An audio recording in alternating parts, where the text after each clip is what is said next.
Sir दोस्तों, आज हम लोग जो डिस्कस करने वाले हैं वो एटॉमिक स्ट्रक्चर एक टॉपिक है आपका। दो जगह से आपको क्वेश्चन इसमें से पूछे जाते हैं। चाहे आप फिजिक्स की बात करें तो एक टॉपिक आपको दे रखा है एटॉमिक फिजिक्स, और आप लोग अगर केमिस्ट्री में पढ़ के आते हैं तो वहां पर आपको पर्टिकुलर एटॉमिक केमिस्ट्री का टॉपिक आपको मिलता है। तो यहाँ से फिजिक्स और केमिस्ट्री दो जगह से क्वेश्चन आपको पूछे जाते हैं। दो क्वेश्चन जनरली आपको RUHS वाले एग्जाम में जनरली यहाँ से मिलते हैं और एक क्वेश्चन आपको केमिस्ट्री के पोर्शन से मिलता है। तो हम लोग यहाँ पर आज जो प्रिपेयर करने वाले हैं वो 3 क्वेश्चन का कंटेंट यहाँ पर तैयार करने वाले हैं।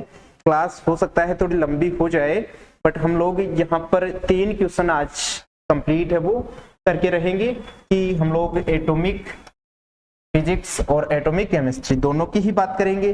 बात करते हैं सबसे पहले एटम की, कि एटम जो होता है वो क्या होता है। कि कोई भी पार्टिकल हो, कोई भी कंपाउंड हो, उसको अगर आप लोग तोड़ते जाते हैं तो लास्ट में जो उसका इंडिविजुअल पार्ट बचता है, जिसको और ज्यादा डिवाइड नहीं किया जा सकता, जिसको और ज्यादा कट नहीं किया जा सकता, तो एटम जो है वो एक ग्रीक वर्ड होता है, ग्रीक भाषा का शब्द है, जिसका मतलब नॉन या अनकटेबल होता है, कि जिसको कट नहीं किया जा सकता या डिवाइड नहीं किया जा सकता, उसको हम एटम बोलते हैं। सबसे पहले महर्षि कणाद ने एटम के बारे में बताने की कोशिश करी। फिर अपने एक साइंटिस्ट आते हैं डोल्टन, उन्होंने बताया कि परमाणु जो होता है या कोई भी यौगिक जो होता है वो सूक्ष्म कणों से मिलकर बना होता है, और सबसे जो टीनी पार्टिकल होता है वो डोल्टन के अनुसार परमाणु जो होता है वो किसी भी यौगिक का सबसे सूक्ष्मतम या सबसे टीनी पार्टिकल, सबसे स्मॉलेस्ट पार्टिकल होता है। इसके बाद थॉमसन मॉडल आता है। थॉमसन मॉडल से जनरली क्वेश्चन आपको नहीं पूछा जाएगा। थॉमसन मॉडल की बात करें तो इन्होंने वाटरमेलन कंसेप्ट या पल्म पुडिंग मॉडल है वो दिया था। पल्म पुडिंग या वाटरमेलन कंसेप्ट। बात कर लेते हैं कि थॉमसन मॉडल क्या है एटम के लिए। थॉमसन, तो थॉमसन मॉडल की देखिए दोस्तों बात करें तो इन्होंने बताया कि परमाणु में कुछ नेगेटिवली पार्टिकल होते हैं जिनको हम आज इलेक्ट्रॉन कहते हैं, कुछ पॉजिटिवली चार्ज पार्टिकल होता है, और ये ऐसे प्रेजेंट होते हैं जैसे आपने तरबूज देखा होगा, उसमें बीज जो होते हैं उसके जो सीड प्रेजेंट होते हैं, वैसे जो सीड वाला जो पार्ट है वो तो आपके इलेक्ट्रॉन को रिप्रेजेंट कर रहा है, कि जो नेगेटिवली चार्ज पार्टिकल है वो इलेक्ट्रॉन को रिप्रेजेंट कर रहा है, और इसका जो एडिबल पार्ट है, खाने वाला जो भाग है, खाने योग्य भाग है, वो पॉजिटिव पार्ट को रिप्रेजेंट कर रहा है। खाने योग्य जो भाग है वो पॉजिटिव पार्ट को यहाँ पर रिप्रेजेंट कर रहा है। तो नेगेटिव और पॉजिटिव के बारे में इन्होंने बताया, लेकिन इस प्रकार से अगर देखा जाए पॉजिटिव और नेगेटिव का आपको पता है दोनों एक दूसरे के विपरीत आवेश हैं, तो एक दूसरे को यहाँ पर न्यूट्रलाइज कर देंगे, उदासीन कर देंगे, और एटम जो है उसके स्थायित्व की बात नहीं बता पाएगा। तो ये एटम के स्थायित्व की व्याख्या नहीं कर पाया, ये इसका ड्रॉबैक रह गया था, इसलिए इसको रिजेक्ट कर दिया गया। एटम के स्थायित्व की व्याख्या नहीं कर पाया। अभी जैसे हम बात करें दूसरा चीज, इसने वैद्युत उदासीनता को बताया। परमाणु की जो वैद्युत उदासीनता है कि ओवरऑल एटम जो होता है वो न्यूट्रल होता है, ये चीज इसने बताई है, लेकिन ये इसकी व्याख्या नहीं कर पाया। तो ये तो इसकी कमी रह गई, और ये इसकी उपलब्धि आ गई कि इसने कम से कम एक चीज तो सही बताई। लेकिन आज हमने जो एटम की स्ट्रक्चर देख रखी है उसमें हमें पता है कि एटम जो है वो ऐसे एग्जिस्ट नहीं कर सकता। तो इसकी जो स्थायित्व की व्याख्या देने के लिए दूसरे जो साइंटिस्ट आते हैं, हालांकि काफी हद तक वो भी फेल हो जाते हैं, लेकिन उन्होंने भी काफी कुछ बताया है, रदरफोर्ड। और इन्होंने जो प्रयोग किया था अपना, इनके प्रयोग का नाम है अल्फा कण प्रकीर्णन प्रयोग, अल्फा पार्टिकल स्कैटरिंग एक्सपेरिमेंट। ये जो अल्फा कण प्रकीर्णन प्रयोग है इनका alpha particle scattering experiment, alpha particle scattering.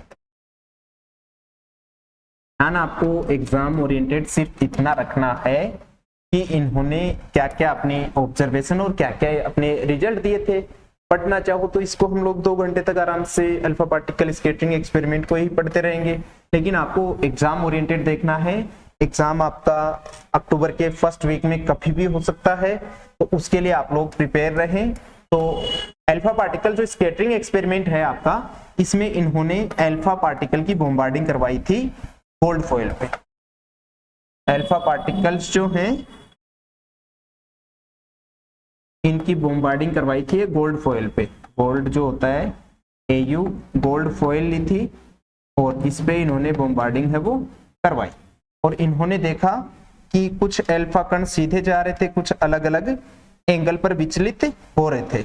इन्होंने देखा कि 90% अल्फा पार्टिकल तो सीधे जा रहे थे, मोस्टली 0 से 10 डिग्री के बीच में 90% अल्फा पार्टिकल्स यहाँ पर जा रहे थे। तो 90% अल्फा पार्टिकल आपको जो देखने को मिलेंगे वो 0 से 10 डिग्री एंगल के बीच में मिलेंगे। इसके यहाँ पर इन्होंने जो स्क्रीन लगा रखी थी वो एक मटेरियल इन्होंने यूज किया था जिंक सल्फाइड। ये क्वेश्चन आप ध्यान रखना कि जिंक सल्फाइड की लेयर जो है उस पे जैसे ही कोई उच्च गतिज ऊर्जा वाला कण आके टकराता है तो ये प्रतिदीप्ति उत्पन्न करता है, जिसको हम ल्यूमिनिसेंस बोल सकते हैं कि ये फ्लोरिसेंस और ल्यूमिनिसेंस जैसे इफेक्टर्स जो करता है यहाँ पर। तो यहाँ पर ये चमकता हुआ दिख जाता है, तो कि कहाँ कौन से एंगल पे कितने पार्टिकल्स आ रहे हैं वो चीज यहाँ पर इन्होंने नोटिस करी थी। साथ में इन्होंने अल्फा पार्टिकल्स का जो सोर्स लिया था वो कोई भी रेडियो एक्टिव न्यूक्लियाई आप ले सकते हो, रेडियो एक्टिव न्यूक्लियाई। अब इन्होंने क्या किया, इस रेडियो एक्टिव न्यूक्लियाई के लिए यहां पर इन्होंने सोर्स लिया। जो अल्फा पार्टिकल का सोर्स आपको पता है कि कोई भी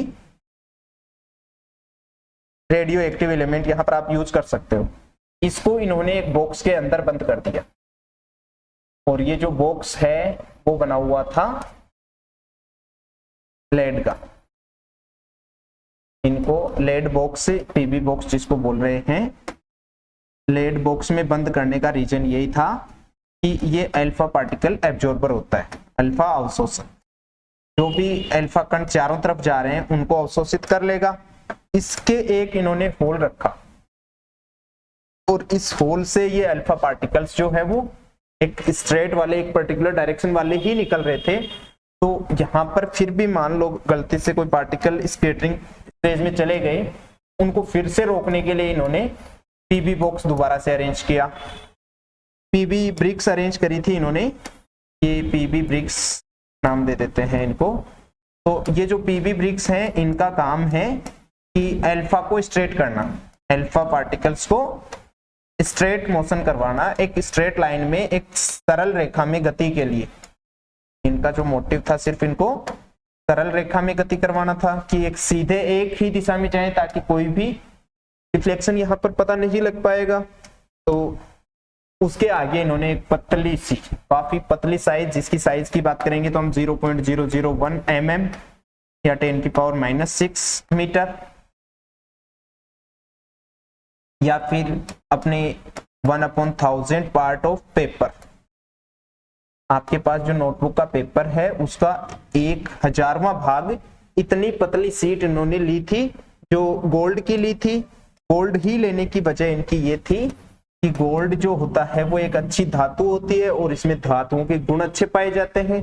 डक्टाइलिटी और मेलिएबिलिटी का नाम सुना होगा कि धातुओं को खींचकर उनके तार बनाए जा सकते हैं।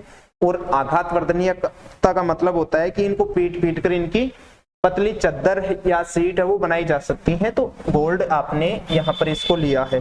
गोल्ड का एटॉमिक नंबर 79, Z=79।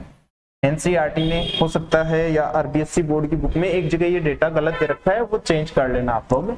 इन्होंने देखा यहाँ पर एक जिंक सल्फाइड की एक कोणीय सतह यहाँ पर लगाई, एक स्क्रीन लगाई और देखा कि कौन से एंगल पे कितने अल्फा पार्टिकल्स आ रहे हैं। तो इन्होंने नोटिस किया कि ये 0 डिग्री एंगल, जैसे मान लिया इन्होंने यहाँ तक 30 डिग्री होगा, यहाँ तक 90 हो जाएगा, यहाँ तक 180 डिग्री हो जाएगा। तो देखा कि मोस्टली अल्फा पार्टिकल स्ट्रेट जा रहे थे। इन अल्फा पार्टिकल्स के स्ट्रेट जाने का इनको लगा कि एटम जो है वो 0 से 10 डिग्री के बीच में गए हैं मोस्टली। इसका मतलब परमाणु का जो अधिकतम भाग होता है वो खोखला होता है।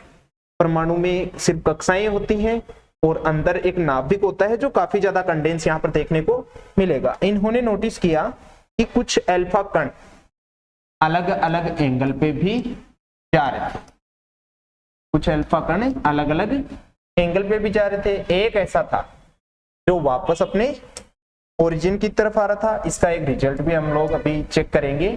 तो यहाँ पर एक अल्फा पार्टिकल गया और काफी पास तक वो जाके आ रहा था। तो इसके रिजल्ट्स देख लो कि 90% अल्फा स्ट्रेट गए थे, सीधे गए थे। इसका मतलब मोस्टली एटम जो होता है वो होलो होता है, अंदर से खोखला होता है।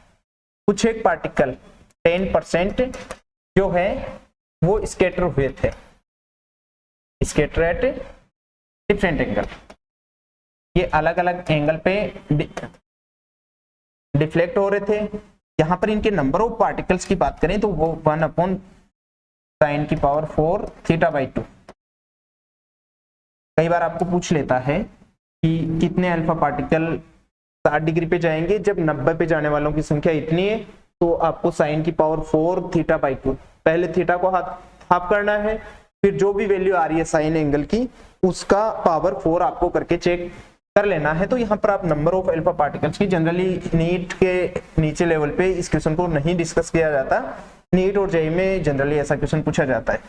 एक अल्फा पार्टिकल ऐसा था, मोस्टली कई बुक लिखती हैं 20,000 में से, कई बुक लिखती हैं 1 लाख में से। कुछ भी मान लो आप, दोनों ही डेटा सही है।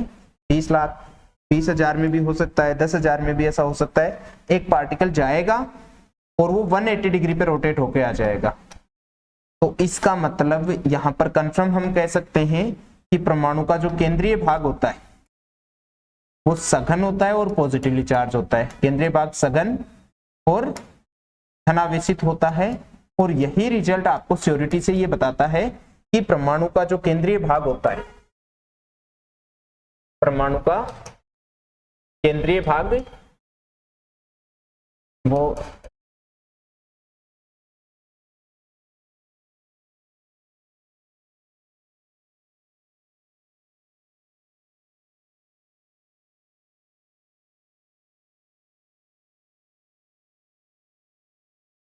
परमाणु का जो केंद्रीय भाग आपको देखने को मिलेगा वो धनावेशित होता है और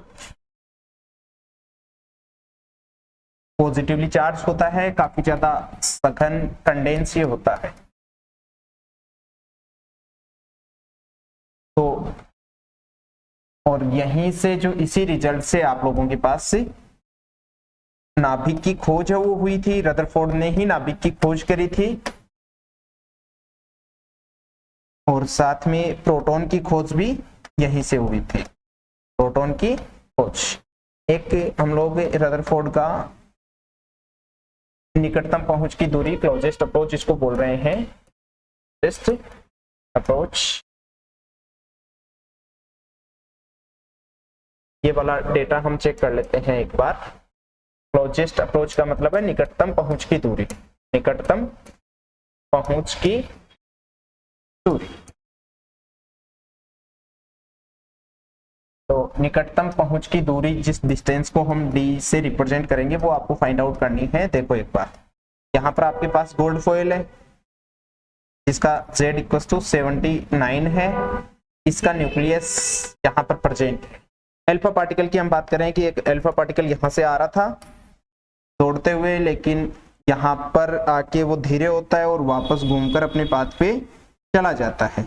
इसका मतलब मान लो यहाँ पर इसकी वेलोसिटी v हो, इनिशियली v वेलोसिटी से आ रहा हो, तो यहाँ पर इसकी वेलोसिटी डिक्रीज होगी और यहाँ पर इसकी वेलोसिटी 0 हो जाएगी।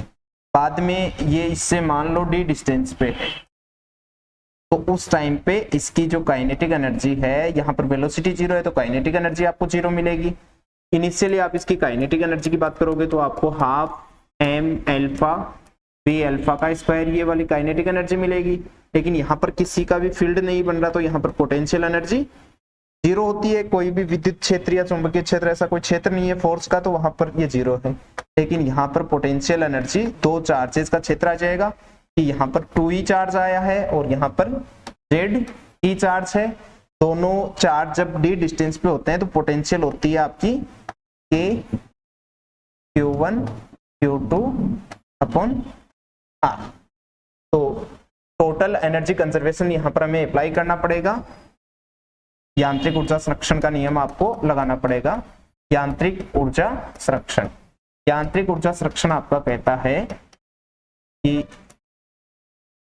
टोटल जो एनर्जी है वो कंजर्व यहाँ पर आपके पास रहती है। यांत्रिक ऊर्जा संरक्षण में आप देखेंगे तो total energy initial equal to total energy final, और टोटल में आपके पास काइनेटिक इनिशियल है, पोटेंशियल इनिशियल है, काइनेटिक फाइनल है, पोटेंशियल फाइनल है। चारों डेटा आपके सामने लिखे हुए हैं।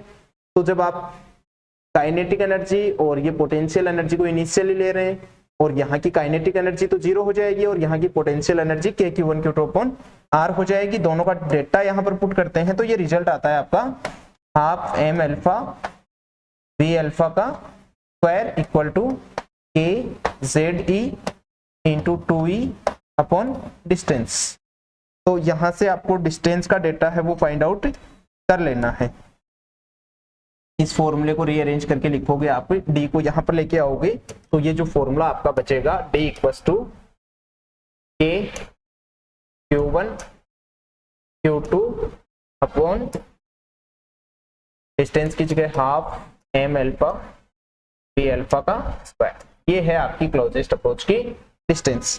क्वेश्चन आपको सबसे पहला क्वेश्चन आपको यहीं पर यही बनाता है कि अगर आप अल्फा पार्टिकल स्कैटरिंग एक्सपेरिमेंट में प्रोटॉन की अल्फा की जगह प्रोटॉन यूज करते, प्रोटॉन उपयोग लेते, रदरफोर्ड साहब के लिए बोला गया है, तो निकटतम पहुंच की दूरी क्या रहती? निकटतम पहुंच की दूरी क्या रहती? ये पहला क्वेश्चन आपके सामने आ रहा है। निकटतम पहुंच की दूरी बताओ। और निकटतम पहुंच की दूरी अगर अल्फा की जगह प्रोटॉन आप ले रहे हो एक समान वेग से गति से, एक समान वेग से गति से, अगर अल्फा की जितनी ही स्पीड का आप लोग प्रोटॉन यहां पर यूज कर लेते हैं तो क्या रिजल्ट आपके सामने यहां पर आने वाला था। तो देखिए आप लोग जहां पर चार्ज पुट कर रहे हो अल्फा का, वहां पर आप जो डेटा है वो पुट करते हैं, यहाँ पर प्रोटॉन का चार्ज तो ए आ जाता। आप मास ऑफ अल्फा जब पुट करते हो वहां पर आपको मास ऑफ प्रोटॉन पुट करना होता। अल्फा का जो मास होता है वो 4 टाइम होता है प्रोटॉन का। तो उस केस में जब चेक करते तो डी अल्फा की जो है, D alpha upon D proton आप चेक करना और नेक्स्ट क्लास में मुझे ये बताना कि आप लोगों ने क्या रिजल्ट है वो देखा है। जो रिजल्ट आएगा आपका कि प्रोटॉन की जो डिस्टेंस होती है वो अल्फा पार्टिकल वाले जो भी डिस्टेंस होती है उसकी डबल डिस्टेंस से दूर से ही वापस आ जाता है। अल्फा पार्टिकल ऐसा है क्योंकि इसके पास इनर्शिया ज्यादा है तो ये ज्यादा पास तक जाके आएगा। तो प्रोटॉन और अल्फा अगर साथ साथ जाते, एक ही स्पीड से जाते, तो प्रोटॉन अपना पहले घूम के आ जाता, लेकिन इलेक्ट्रॉन जो है वो ज्यादा क्लोजेस्ट उसके जाके आता। अब आगे इसका जो है एक ऑर्बिटल मोशन की बात करेंगे, फिर मैक्स प्लांक ने जो है क्वांटम थ्योरी दिया था और मैक्स प्लांक की क्वांटम थ्योरी हम पढ़ेंगे। मैक्स प्लांक की जो क्वांटम थ्योरी है वो रदरफोर्ड का जो है वो एक ड्रॉबैक है। इस मैक्स प्लांक की क्वांटम थ्योरी को रदरफोर्ड नहीं बता पाया था, किसी टेक्निकल इश्यू की वजह से क्लास को हमें यहीं बंद करना पड़ेगा एक बार। तो मैक्स प्लांक की जो क्वांटम थ्योरी है वो हम लोग नेक्स्ट क्लास में जो है वो डिस्कस कर लेंगे। और मैक्स प्लांक की जो क्वांटम थ्योरी के साथ साथ ड्रॉबैक आ जाएंगे सारे, ड्रॉबैक ऑफ रदरफोर्ड। इसके साथ इन ड्रॉबैक को दूर करने के लिए एक साइंटिस्ट आएंगे आपके पास, नील बोहर। नील बोहर के भी कुछ रिजल्ट हम देखेंगे डायरेक्ट आपको रेडियस, वेलोसिटी या स्पीड और टाइम पीरियड, करंट, यहाँ से क्वेश्चंस पूछे जाते हैं। उसके बाद एक एनर्जी का टॉपिक रहता है। एक क्वेश्चन आपकी श्योरिटी रहती है कि एनर्जी वाले टॉपिक से क्वेश्चन आपको पूछा जाता है। नेक्स्ट उसके बाद आपको स्पेक्ट्रम से एक क्वेश्चन है वो श्योर मिलता है। आप अगर अभी जल्दी में उसको देखना चाहो तो एक चीज देख लेना कि कौन सी वेवलेंथ कौन से क्षेत्र में आ रही है, कौन सी वेवलेंथ कौन से क्षेत्र में आ रही है। कि जैसे आपको 5 सीरीज वहां पर पढ़नी है, Lyman, बामर, Paschen, bracket, fund, Humphry, ये कुछ सीरीज हैं। आपको देखना है कि लाइमन कौन से रीजन में आती है, बामर कौन से में आती है, और पास्चन और ब्रैकेट और फंड कौन से रीजन में आती है।